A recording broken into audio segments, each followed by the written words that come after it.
Коллекторға өткен кредитті төлемесе не істей алады? Шотта дәріске қойып тастаған. Каспи кодты аша алмай жатырмын дейді. Егер де коллекторға өтіп кеткен кредит болса, онда коллекторлар оны сот арқылы немесе нотариустың атқару жазбасын шығартып өндіре алады.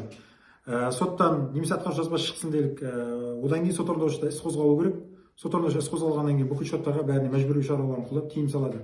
Және сот орындаушы суммасына қарай шетелге шығуға тыйым салу мүмкін. 40 айлық есептік көрсеткішін асып кетсе, шетелге шығуға тыйым сала алады. Осындай жұмыстар істей алады. Абзалында коллекторға өтіп кеткен кредиттер болатын болса, не коллекторға, не кредиттік ұйымға арыз жазып, график жасауға әрекет жасап көру керек. Ал сірә болмаса, онда сотқа берсін, жаңағы атқарушы жазба болсын, сот орындаушыға өтсін, сол кезде төлейсіздер. Проблема жоқ. Қосымша егжей-тегжейлі сұрақ үшін, сұрақтарыңыз бойынша кеңес алу үшін осы видеоның астына WhatsApp нөмір қалдырайық, соған жазыңыздар.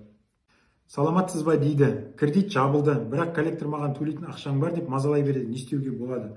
Кредит жабылған жөнінде қаржылық анықтама болса, егер болмаған күннің өзінде төлем түбіртектері болса, қаржылық анықтаманы алып алу керек, сосын коллекторға кеттеу керек.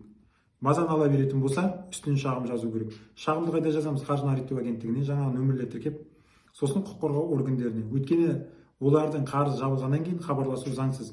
Бірақ кейде мен өзімізде де оқиға болды, коллекторлар хабарласып нені сұрайды? Үстінде қалған пенияны, процентті сұрайды. Олардың бұл әрекеті дұрыс емес. Кейде атқарушы жазбамен, сот орындаушымен төлеп тастаған, сот шешімімен төлеп тастаған қарыздар бойынша да сөйтіп жатады. Жалпы осындай проблема болатын болса, бізге жазып, біз арқылы қорғанған дұрыс болады. Жақсы ағайын.